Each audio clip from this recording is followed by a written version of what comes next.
सत श्री अकाल, नमस्कार, आदाब। पंजाबी रेडियो और पंजाबी टीवी यूएसए देख और सुन रहे सभी साथियों का स्वागत है इस समय के विशेष program beyond the headlines with Mandeep Punia में। हर रोज की तरह प्रोग्राम में सीनियर पत्रकार मनदीप पूनिया जी का साथ होता है और देश विदेश के साथ जुड़ी हुई अहम खबरों पर होती है बातचीत। करते हैं सबसे पहले प्रोग्राम में पूनिया जी का स्वागत।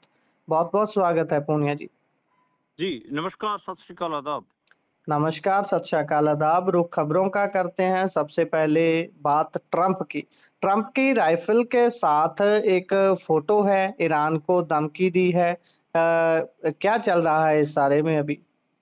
देखिए, आज अमेरिकी राष्ट्रपति डोनाल्ड ट्रंप ने राइफल के साथ फोटो शेयर कर लिखा है कि ईरान कहा है कि जल्दी समझदार बनो, अब ज्यादा देर नरमी नहीं बरती जाएगी। ट्रंप ने अपने सोशल मीडिया अकाउंट पर राइफल के साथ एक फोटो पोस्ट की।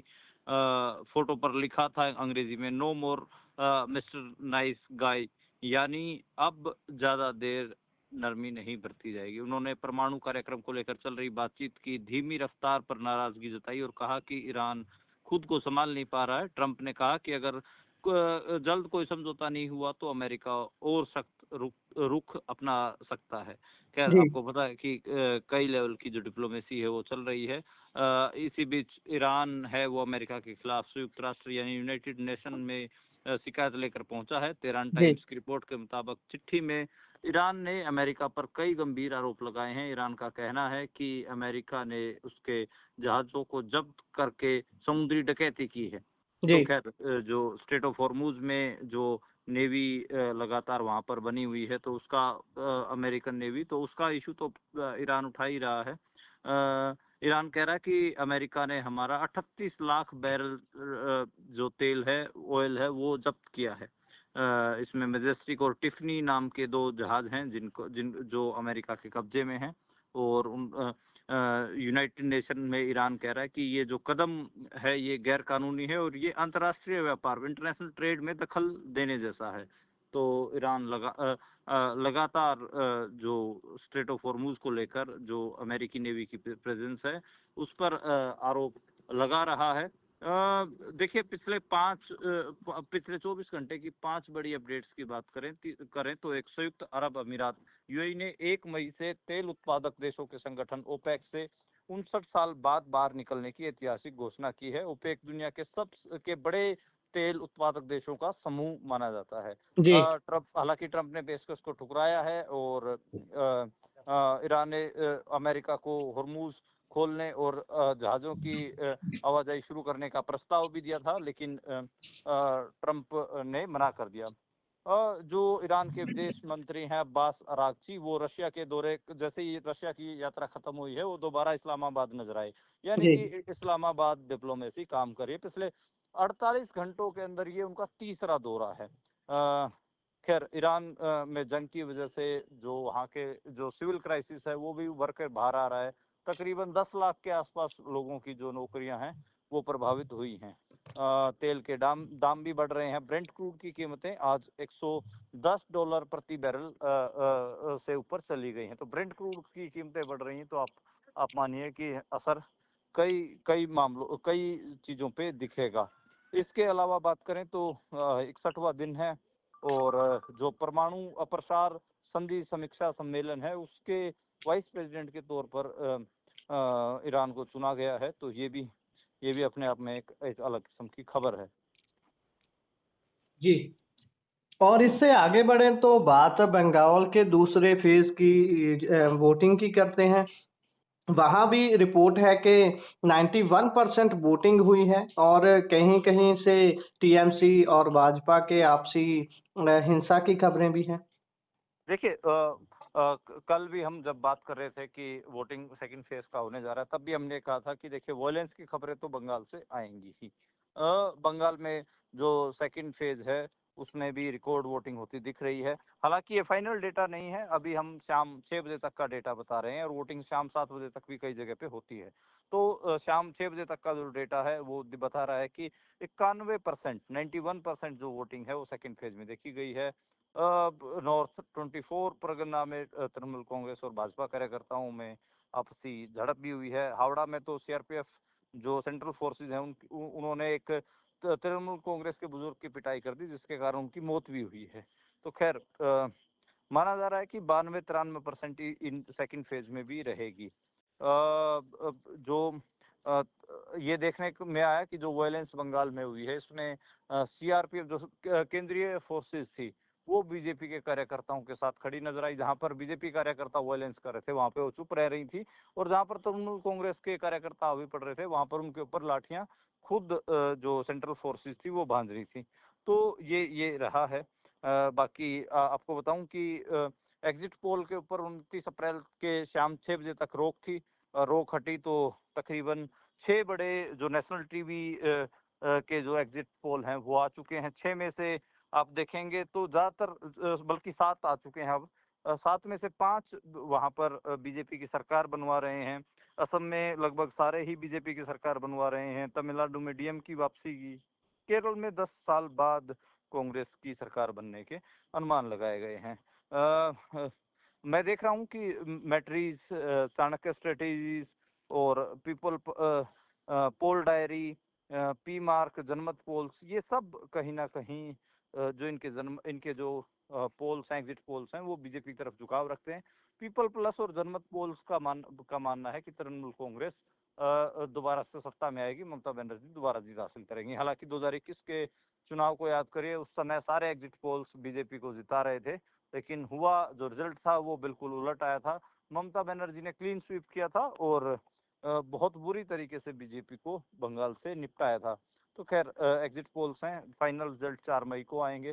5 सूबों के ऊपर दाव लगा हुआ है। आज नरेंद्र मोदी वोटिंग का दिन था, तो आज हम देखते हैं जब कोई इलेक्शन संपन्न होता है तो नरेंद्र मोदी जरूर किसी रिलीजियस प्लेस पर पहुंच जाते हैं। आज वो वाराणसी में नजर आए, तो काशी में थे वो आज। खैर पता नहीं वो अत्याधम के लिए थे या फिर कोई जादू मंत्र टोना के करने के लिए थे। हालांकि जादू मंत्र टोना तो विपक्ष जैसे आरोप लगाता है कि वो चुनाव आयोग के साथ मिलकर करते हैं। तो खैर देखना होगा कि 4 मई को रिजल्ट किस किस्म से रहेंगे। मेरा मानना है कि बंगाल में ममता बनर्जी वापसी कर रही हैं। जी। और इससे अगली खबर की ओर बढ़े तो बात इलाहाबाद हाई कोर्ट की करते हैं।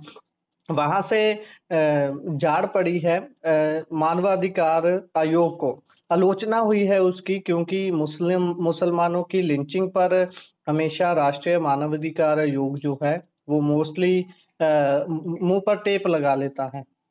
हाँ, ये इलाहाबाद हाई कोर्ट ने जो नेशनल ह्यूमन राइट कमीशन है उसको आज झाड़ लगाया है। कहा है कि मुस्लिम समुदाय के लोगों के ऊपर जब हमले होते हैं, उनकी मॉब लिंचिंग तक की जाती है, तब वहां पर आरोपियों के खिलाफ केस दर्ज नहीं होते या ठीक से जांच नहीं होती। तो उन मामलों में आपको खुद संज्ञान लेने के बजाय उन मामलों में आप चुप रहते हैं। तो ये गलत है, ये टिप्पणी की है।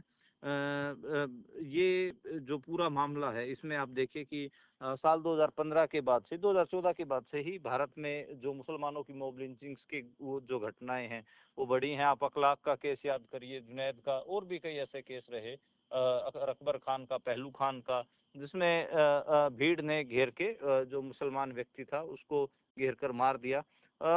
अब यही है कि पिटीशन चल रही थी, उसमें इन चीज़ों का जिक्र आया, तब जस्टिस अतुल श्रीधरन है, उन्होंने जो NHRC national human right commission है उसको फटकार लगाई है। अब देखना होगा कि नेशनल ह्यूमन राइट कमीशन के ऊपर इस फटकार का कोई असर होगा या नहीं होगा, क्योंकि जो ह्यूमन राइट हैं, ह्यूमन राइट तो सभी के हैं, चाहे कोई माइनॉरिटी में हो, चाहे किसी की संख्या कम हो या ज़्यादा हो, उसमें इस किस्म के भेदभाव ठीक नहीं है।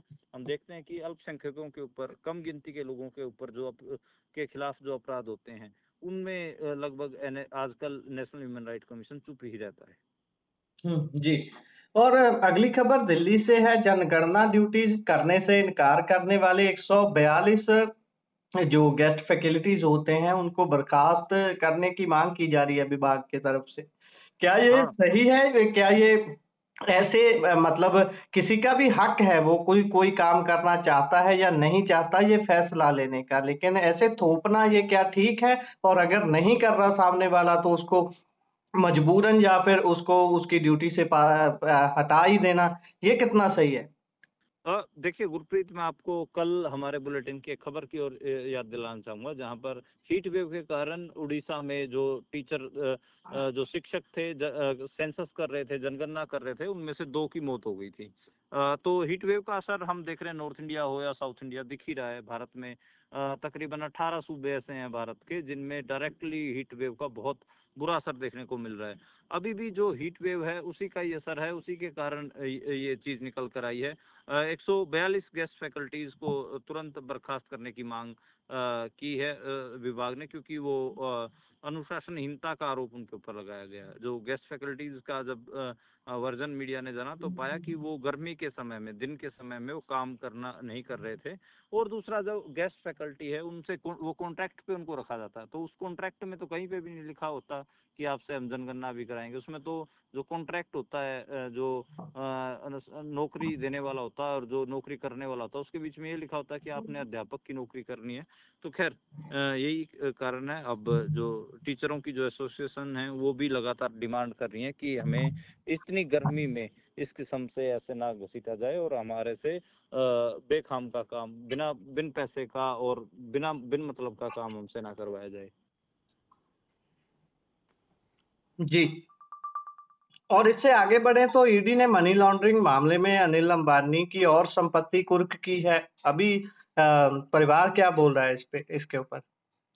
देखिए, ईडी ने अनिल अंबानी के जो रिलायंस ग्रुप है उसकी तकरीबन आज 3034 करोड़ से अधिक की संपत्ति को बैंक धोखाधड़ी मामले में कुर्क किया है। इसमें उनका एक फ्लैट, खंडाला का एक फार्म हाउस, अहमदाबाद की जमीन शामिल है। और कुल जो संपत्ति कुर्क किए जाने की जो बात है, उसमें ये मानना है कि तकरीबन 19,000 करोड़ रुपए से ज्यादा की जो संपत्ति है उनकी कुर्क की जा चुकी है। हालांकि ये जो अब बात करें कि जो ये टोटल रकम जो वसूल की जानी है उनसे, उसका आधा है। उन्होंने तकरीबन 40,000 करोड़ रुपए का बैंक फ्रॉड किया है और मनी लॉन्ड्रिंग का उनके ऊपर आरोप है। पीएमएलए 2002 के तहत उनके ऊपर केस चल रहा है। रिलायंस इंफ्रास्ट्रक्चर लिमिटेड के शेयर भी आज जब्त किए गए हैं।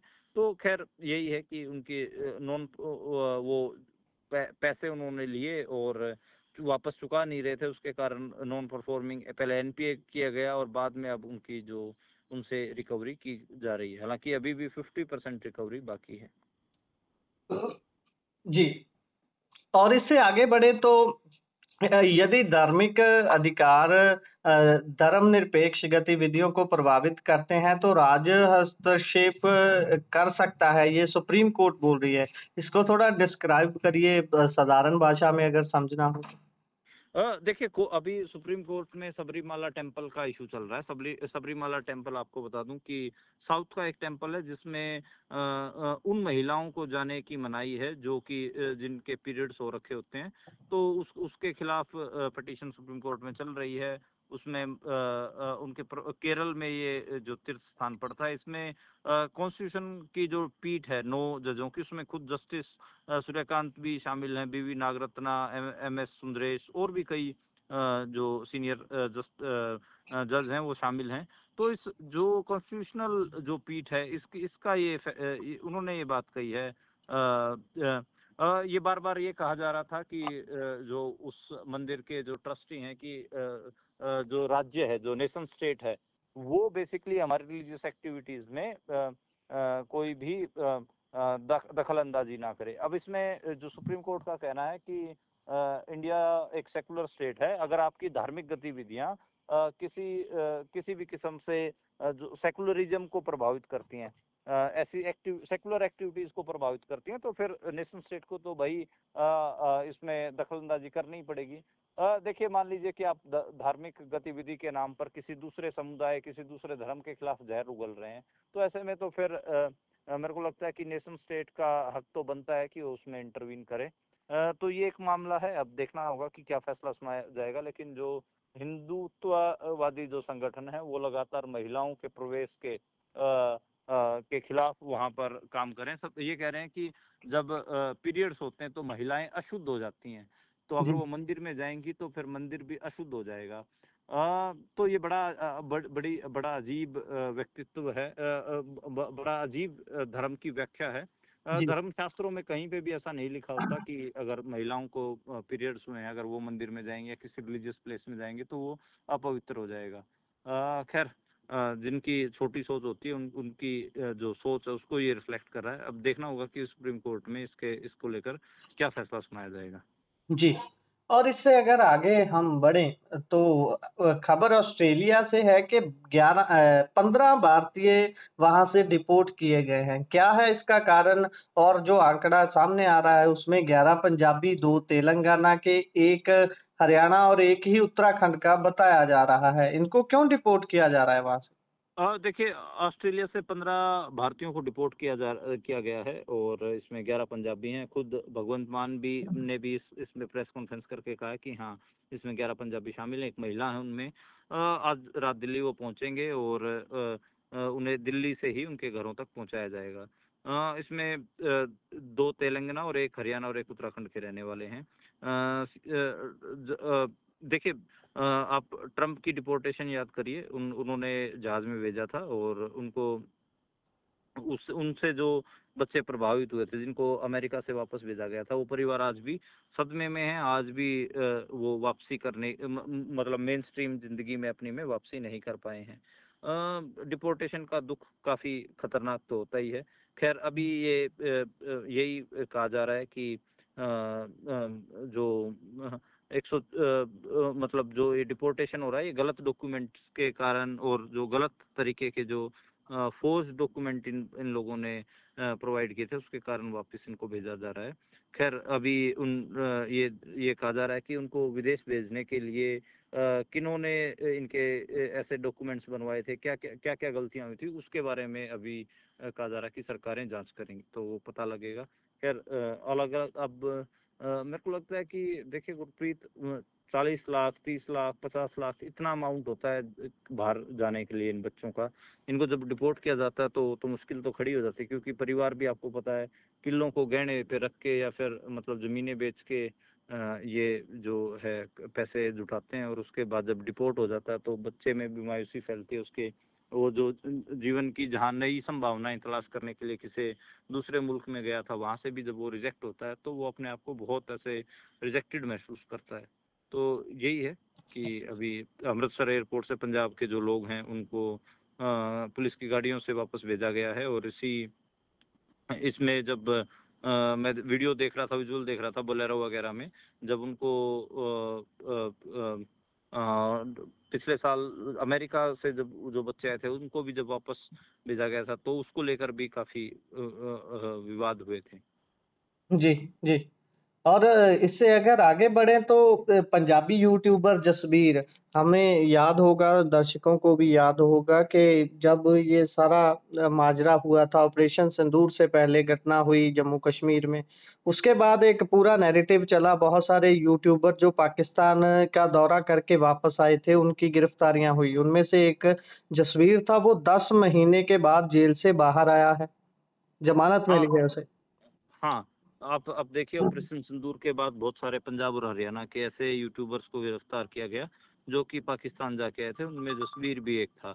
और जसवीर का केस आपको पता ही है, काफी उसको लेकर सुर्खियों में रहा। जॉन महल नाम से वो जाने जाते हैं हम लेकिन कानूनी नाम तो खैर जसवीर सिंह है। तो जॉन महल को जमानत मिली है और वो जमानत के बाद अपने घर पहुंचे हैं और उन्होंने अपने घर को ऐसे दरवाजे को छू कर अंदर प्रवेश किया है। वीडियो भी डाली है, अपने भाई का धन्यवाद किया है, Punjab and Haryana high court से जिसकी वजह से उनको जमानत मिली है, उनका धन्यवाद किया है। और कोर्ट ने कहा है कि मोबाइल से किसी भी तरह की चैट या गोपनीय जानकारी साझा करने जैसा कोई ठोस सबूत पुलिस के पास नहीं था, इसलिए उनको जमानत दिया गया है। और वो अब अपने चैनल भी चला सकेंगे, यानी कि अपना चैनल से वो अपनी बातचीत जारी रखेंगे। जानमाल ने अपने खेतों से भी एक वीडियो शेयर किया है और उन्होंने अपने भाई, बेसिकली पंजाब के रोपड़ के रहने वाले हैं, food review, travelling, short video ये सब वो बनाते हैं और वो कई देशों की यात्राएं कर चुके हैं, पाकिस्तान, सिंगापुर, मालदीव, थाईलैंड। और यूट्यूब पे तकरीबन 1 मिलियन के आसपास उनके सब्सक्राइबर हैं। सेम केस हरियाणा की ज्योति मल्होत्रा का भी है। अब देखना होगा कि उनके मामले में किस किस्म का फैसला आता है। कुछ दिन पहले एक सिख नौजवान हरियाणा का जो कैथल का रहने वाला था, उसको भी जमानत मिली थी। तो अब जान माल को मिले, मेरे को लगता है कि ज्योति मल्होत्रा को भी जो जमानत है वो मिल सकती है। हरियाणा और पंजाब के नौजवान जिनके जिनके इंटरेस्ट थे कि वो बाहर जाएं और अलग अलग जगह पे जाके उन जगहों की दुनिया और समाज को, हमारी सोसाइटी को दिखाएं, उनको जिस हिसाब से साजिशों में फंसाया गया, ये अपने आप में ही एक क्या कहें इसको कि बड़ा अजीब मामला है। और मेरे को लगता है कि ऐसे मामलों में जो पुलिस है, पुलिस किस किस्म से लोगों को टारगेट करती है वो दिखता है।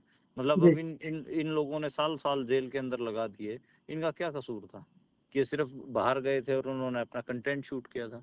आप इनको ऐसे पूरी कॉन्स्पिरेसी का ही इनको खलनायक बना रहे थे, और आम आम लोग हैं ये बिल्कुल। तो ये जो एक क्रूर चेहरा है पुलिस का वो भी सामने आता है। खैर, Punjab and Haryana high court ने ठीक ठाक झाड़ जो है पुलिस को लगाई है। जी।